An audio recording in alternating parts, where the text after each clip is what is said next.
سورۃ الانبیاء میں ہے کل نفس ذائقۃ الموت ونبلوکم بالشر والخیر فتنہ والینا ترجعون. ہر جاندار کو موت کا مزہ چکھنا ہے اور ہم تمہیں اچھے اور برے دونوں طرح کے حالات میں آزماتے ہیں اور بالآخر تمہیں ہماری طرف لوٹنا ہے. یعنی دنیا میں تمہارے اوپر دونوں طرح کے حالات آتے رہیں گے، لیکن جو تنگی اور تکلیف میں یقین کا پہلو اختیار کر لیتا ہے کہ اللہ تعالیٰ اس کو ضرور دور کرے گا، اللہ تعالیٰ اس کا درجہ بھی بلند کر دیتا ہے اور اس مشکل سے بھی اس کو نکالتا ہے، اس کو گناہوں سے بھی پاک صاف کر دیتا ہے. اور حقیقت یہ ہے کہ رسول اللہ صلی اللہ علیہ وسلم کا یہ فرمان جو صحیح بخاری میں انسان کو حیران کر دیتا ہے، یہ پہلے بھی میں پڑھ چکی ہوں لیکن میں جب اس کو پڑھتی ہوں میں حیران ہو جاتی ہوں. اور وہ کیا ہے؟ من یرد اللہ بہ خیرا یصب منہ، اللہ جس کے ساتھ بھلائی کا ارادہ کرتا ہے اسے مصیبت میں مبتلا کر دیتا ہے. اللہ جس کے ساتھ بھلائی کا ارادہ کرتا ہے. اگر ہمیں کوئی مشکل پیش آتی ہے تو ہم کیا سمجھتے ہیں، یا کسی کے اوپر کوئی مشکل آتی ہے تو لوگ کیا سمجھنے لگتے ہیں؟ کوئی گناہ کیا ہوگا نا، کوئی غلطی کی ہوگی نا، اور اس کو گلٹ میں مبتلا کرتے ہیں. لیکن یہاں پر کیا بتایا جا رہا ہے، اور صحیح بخاری کی صحیح روایت ہے کہ اللہ تعالیٰ اسے کسی مصیبت میں مبتلا کر دیتے جس کے ساتھ اللہ بھلائی کا ارادہ کرتا ہے. تو اگر ہماری زندگی میں کوئی چھوٹی مصیبت ہے یا کوئی بڑی مصیبت ہے تو آپ سمجھے کہ اللہ سبحانہ وتعالیٰ ہمیں اپنے لیے اور خالص کرنا چاہتا ہے اور مہذب بنانا چاہتا ہے اور سنوارنا چاہتا ہے، جنت کے قابل بنانا چاہتا ہے. کیونکہ جنت میں غیر مہذب لوگ نہیں ہوں گے، وہ نہیں ہوں گے جن سے اللہ ناراض ہے یا جن سے اللہ خوش نہیں. تو یہ اللہ کی بندے سے محبت کی نشانی ہوتی ہے. یعنی جب آپ کو کوئی تکلیف ہو تو اس وقت پریشان ہونے کے بجائے مسکرانا شروع کر دیں اور سوچیں اچھا اللہ تعالیٰ یہ آپ کی محبت ہے، میں اس پہ راضی ہوں. رضیت باللہ ربا وبالاسلام دینا وبمحمد النبی. لیکن ہمیں ہمارے دین کے معاملے میں کسی آزمائش میں نہ ڈالنا. حضرت انس کہتے ہیں نبی صلی اللہ علیہ وسلم نے فرمایا زیادہ ثواب بڑی آزمائش کے ساتھ ہوتا ہے، زیادہ ثواب بڑی آزمائش کے ساتھ. جب اللہ کسی قوم سے محبت کرتا ہے تو انہیں آزمائش میں مبتلا کرتا ہے، پس جو راضی ہو جائے اس کے لیے رضا ہے اور جو ناراض ہو اس کے لیے ناراضگی مقدر ہو جاتی ہے. انبیاء تمام مخلوق سے زیادہ اللہ کے قریب ہوتے ہیں، اللہ کے پیارے ہوتے ہیں. وہ اللہ کے دین کی خاطر مشکلات اٹھاتے ہیں، جانی مالی اولاد کی طرف سے، قوم کی طرف سے، اپنے پیاروں کی ہر طرف سے. لیکن ان کی زندگی میں جو تکلیف اور آزمائش آتی ہے وہ اللہ کی ناراضگی کی وجہ سے نہیں ہوتی، ان کے درجات کی بلندی کی وجہ سے ہوتی ہے. تمام انبیاء اذیت اور تکلیف سے گزرے، تمام کے تمام. نوح علیہ السلام کی مثال آپ کے سامنے، 950 سال قوم کو تبلیغ کی لیکن قوم نہیں مانی، بلکہ برا بھلا کہا، مارا پیٹا، خون ان کا نکالا، بے ہوش کر دیا، ہر طرح کی اذیت دی. ان کے بیٹے کی طرف سے آزمائش آئی، بیوی کی طرف سے آزمائش آئی، یعنی گھر میں بھی آزمائش اور باہر بھی آزمائش. باہر بھی کوئی بات سننے والا نہیں اور گھر میں بھی مشکل ہے. موسیٰ علیہ السلام کے لیے فرعون کی طرف سے آزمائش آئی اور پھر کس طرح وہ ان کے ہاتھوں قتل ہو گیا اور ان کو اپنا ملک چھوڑنا پڑا اور ہجرت کرنی پڑی، اور پھر جو راستے میں تکلیفیں انہوں نے دیکھی. یعقوب علیہ السلام کی آزمائش یوسف علیہ السلام کی طرف سے آئی، بیٹے کی طرف سے آئی. یوسف علیہ السلام کی زندگی میں ایک نہیں کئی آزمائشیں آئی، آپ سب جانتے ہیں. بالآخر جیل میں جا پہنچے.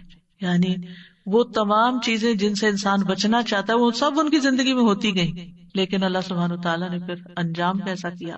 ایوب علیہ السلام کی آزمائش بیماری کی صورت میں آئی. لوط علیہ السلام کی مشکل جس قوم کی طرف بھیجے گئے ان کی طرف سے آئی، پھر بیوی کی طرف سے بھی آئی، گھر والوں کی طرف سے آئی کہ وہ نہیں ایمان لائی یا اس طرح ساتھ نہیں دیا اپنے شوہر کا جیسے دینا چاہیے تھا. اور نبی صلی اللہ علیہ وسلم کے لیے سب سے مشکل ترین دن کون سا تھا؟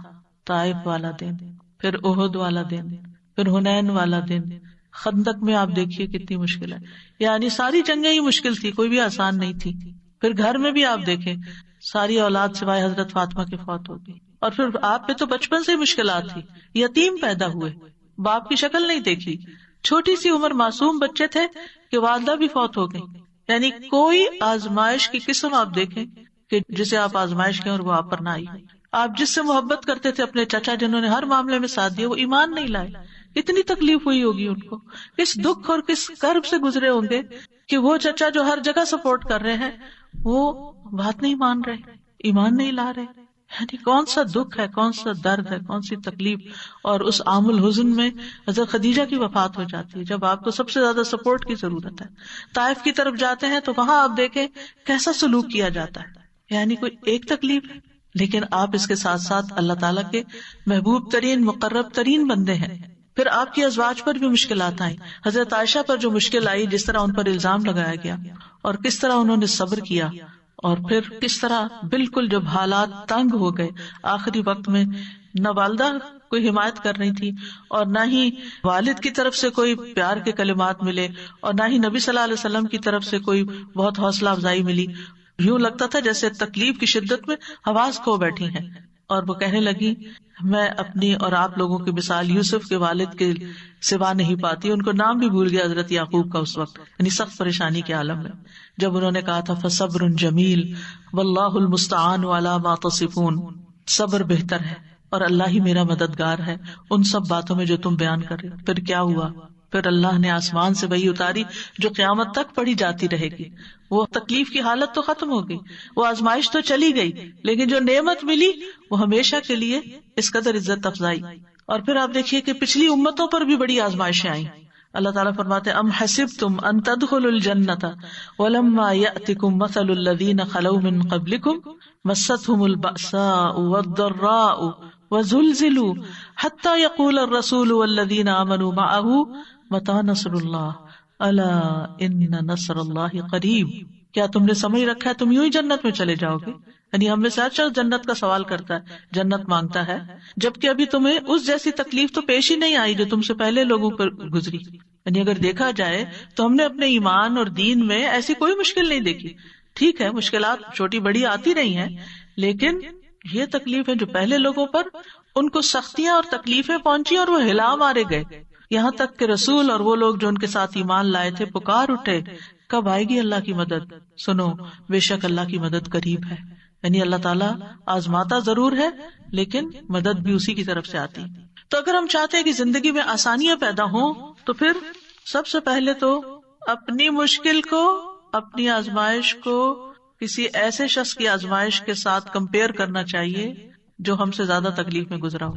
ہمیں اپنی مشکل آسان نظر آئے گی. یعنی اگر ہمیں اپنی زندگی میں کوئی تکلیف نظر آتی ہے نا تو نبی صلی اللہ علیہ وسلم کی تکلیفوں کو یاد کر لیں.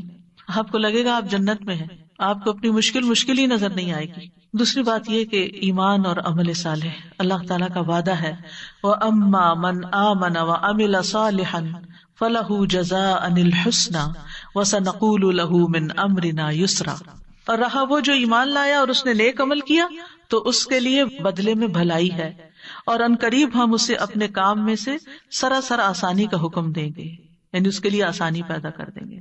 سورۃ نحل میں آتا ہے من عمل صالحا من ذکر او انثى وهو مؤمن فلنحيينه حیاتا طیبہ ولنجزینہم اجرہم باحسن ما كانوا يعملون.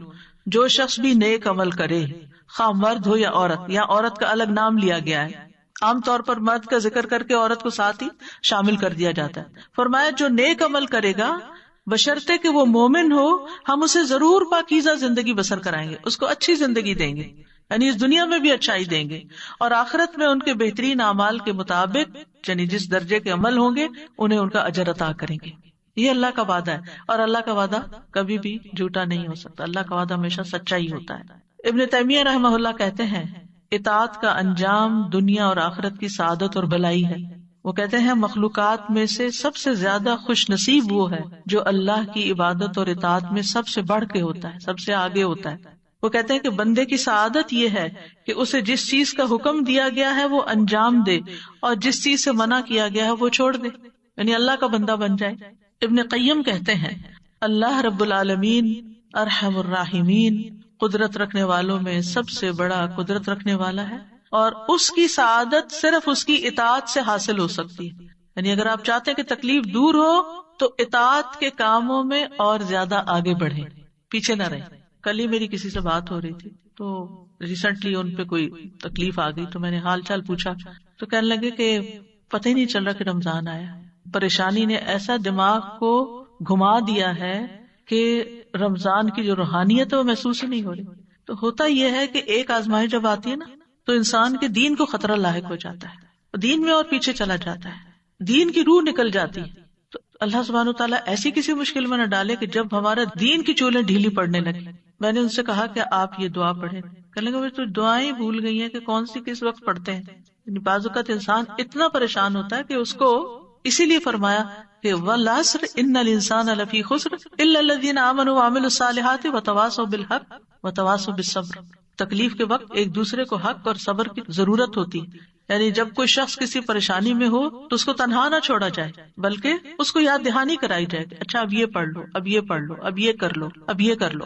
پھر اس کے بعد یہ ہے، ابن قیم کہتے ہیں کہ اللہ کے وہ احکامات اور اس کا وہ حق جو اس نے اپنے بندوں پر واجب ٹھہرایا ہے اور وہ شرعی احکامات جو اس نے ان کے لیے مشروع کیے ہیں، یہ آنکھوں کی ٹھنڈک ہے، دلوں کی لذت ہے، روح کی نعمتیں ہیں اور اس کی خوشیاں ہیں، اور اسی کے ساتھ روحوں کی سعادت ہے کہ انسان تکلیف کے وقت اور زیادہ اللہ کی عبادت کی طرف متوجہ ہو جائے. پھر ہے اللہ تعالیٰ کا تقوی اختیار کرنا، صرف اللہ سے ڈرنا. وَمَن يَتَّقِ اللَّهَ يَجْعَل لَّهُ مِنْ أَمْرِهِ يُسْرًا. جو اللہ سے ڈرے گا اللہ اس کے لیے اس کے کام میں آسانی پیدا کر دے گا، اللہ تعالیٰ اس کا کام آسان کر دیں گے. اس کا مطلب کیا ہے؟ اس کا مطلب یہ ہے کہ جب اللہ کا تقوی آئے گا نا تو عموماً آپ دیکھیں کہ جو ہمیں تکلیف اور پریشانیاں ہوتی ہیں نا، یا مال کی طرف سے آتی ہیں یا اولاد کی طرف سے آتی ہیں یا باقی انسانوں کی طرف سے، چاہے کوئی بھی انسان ہو، اسپاؤز ہو یا کوئی فرینڈز ہو یا کوئی کلیگز ہو یا پارٹنرز ہو، یعنی کسی کی طرف سے بھی آ جاتی.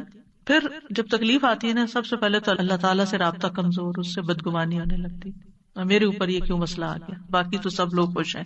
اب تقویٰ کیا کہتا ہے کہ نہیں، اللہ کی رضا پہ راضی ہونا ہے، تو انسان فوراً اپنے خیالات جھٹک کے واپس تقویٰ کی طرف لوٹتا ہے. پھر انسانوں کے ساتھ جب معاملہ ہوتا ہے تو انسان ایک دم غصے میں آ جاتا ہے اور برا بھلا کہنا شروع کر دیتا ہے. یعنی انسان کی مرضی کے خلاف جب کوئی چیز ہوتی ہے تو انسان مشتعل ہو جاتا ہے، مشتعل شعلے سے یعنی بھڑک اٹھتا ہے. پھر اس کی زبان پہ قابو نہیں رہتا، پھر اس کے جسچرز پہ قابو نہیں رہتا، یعنی اس کے جو سارے ایکشنز ہوتے ہیں وہ بالکل اللہ کی ناپسند کے ہو جاتے ہیں. اور بعض اوقات انسان ظلم کرنے لگتا ہے. کسی نے آپ کو ایک مارا نا تو آپ کا دل ٹھنڈا نہیں ہوتا جب تک آپ دو نہ مار لیں. اب آپ نے اگر دو ماری، ایک تو آپ کا بدلہ ہو گیا اور ایک آپ کے خلاف لکھا گیا. چاہے آپ اس وقت مصیبت میں اور رو رہے ہیں لیکن آپ ظالم ہو گئے اب، اور ظلم جو ہے وہ قیامت کے دن کے اندھیرے ہوں. یعنی بعض اوقات کسی نے کوئی ایسی بات کہہ دی، ایک چھوٹی سی بات کہہ دی اور ہم نے اس کو 10 سنا دی.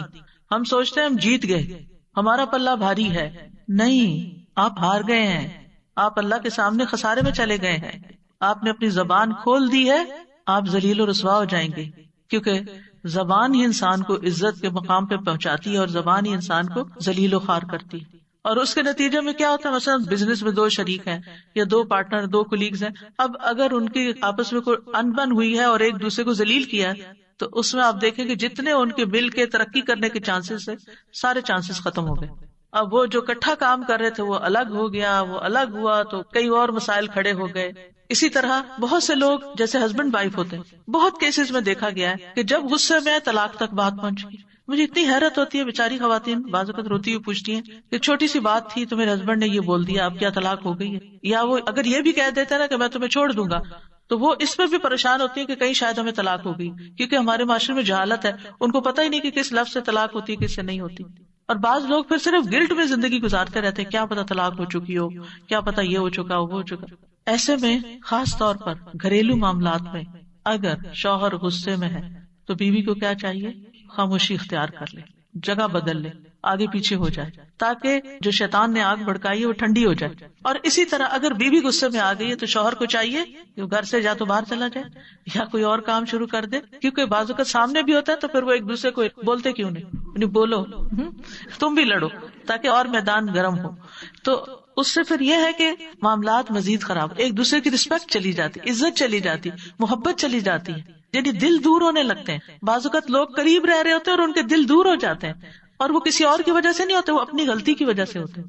یعنی خود ہم ایسی حرکتیں کر جاتے ہیں کہ جس کی وجہ سے دوسروں کی نگاہوں میں گر جاتے ہیں.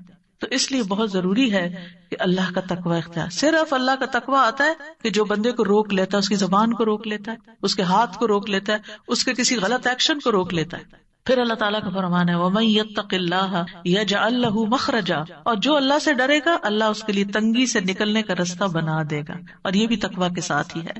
ربیع ابن خثیم کہتے ہیں کہ یہ ہر اس کام سے نکلنے کا راستہ جو لوگوں پر تنگ ہو جائے، یعنی بند گلی سے راستہ نکل آئے گا. پھر یہ کہ مشکل حالات میں اللہ پر ہی توکل کرنا چاہیے. سورۃ طلاق میں آتا ہے وَمَن يَتَوَكَّلْ عَلَى اللَّهِ فَهُوَ حَسْبُهُ إِنَّ اللَّهَ بَالِغُ أَمْرِهِ قَدْ جَعَلَ اللَّهُ لِكُلِّ شَيْءٍ قَدْرًا. اور جو شخص اللہ پر بھروسہ کرے وہ اس کو کافی ہو جاتا ہے. یعنی اللہ پر ڈیپینڈ کرے، اللہ سے مدد مانگے، اللہ کی طرف رجوع کرے. اللہ اپنا کام پورا کر کے رہتا ہے. بلا شبہ اللہ نے ہر چیز کا ایک اندازہ مقرر کر رکھا ہے، ایک وقت مقرر ہے اس مشکل سے نکلنے کا. ابن رجب کہتے ہیں مصیبت کے ساتھ راحت اور تنگی کے ساتھ آسانی کے باریک رازوں میں سے ایک راز یہ ہے کہ جب مصیبت شدید اور بڑی ہو جائے تو بندہ مخلوق کی طرف مائل ہونے سے مایوس ہو جاتا ہے، بندوں سے مایوس ہو جاتا ہے. اس کا دل اللہ وحدہ کی طرف متوجہ ہو جاتا ہے، اور یہ اللہ پر بھروسے کی اصل حقیقت ہے. اور یہ ان سب چیزوں سے بڑی چیز ہے جو حاجات سے مطلوب ہے، کیونکہ جو اللہ پر توکل کرتا ہے اللہ اسے کافی ہو جاتا ہے. یعنی پہلے ہمیں لوگوں پہ بڑا مان ہوتا ہے، یہ کام کرے گا، یہ فلاں میرا ساتھ دے گا، فلاں بھی ہے، فلاں بھی.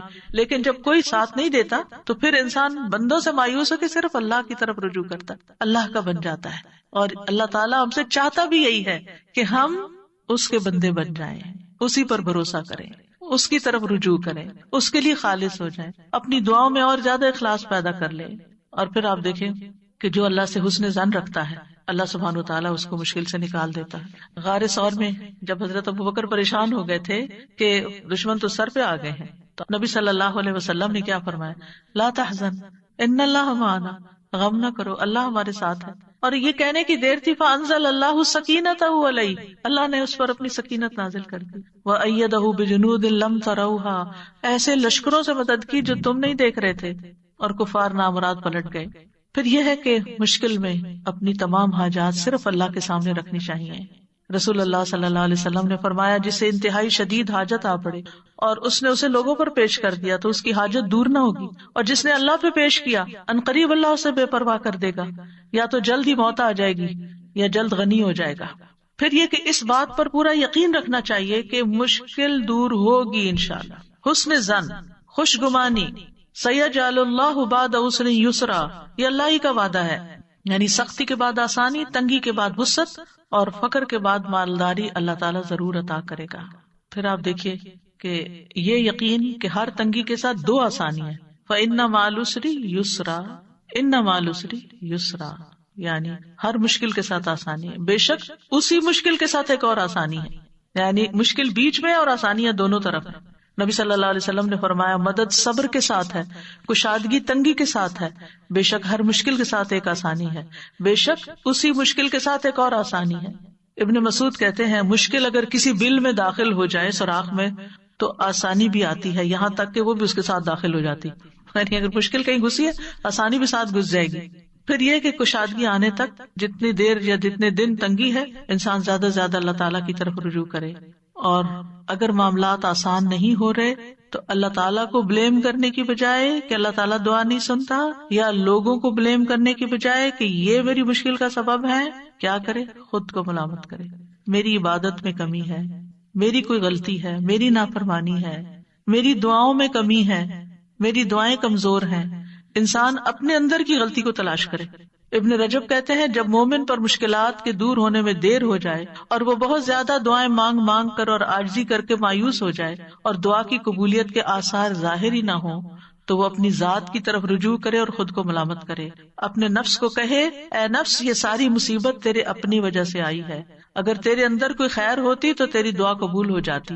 اور انسان کا اپنے نفس کو ملامت کرنا، یہ کہنا I was wrong, I am wrong، اللہ کو بہت سے نیک اعمال سے زیادہ محبوب ہے، کیونکہ لا الہ الا انت سبحانک انی کنت من الظالمین. اللہ تعالیٰ میری غلطی ہے، آپ کا کوئی قصور نہیں، ساری بھلائی تیرے ہاتھ میں ہے.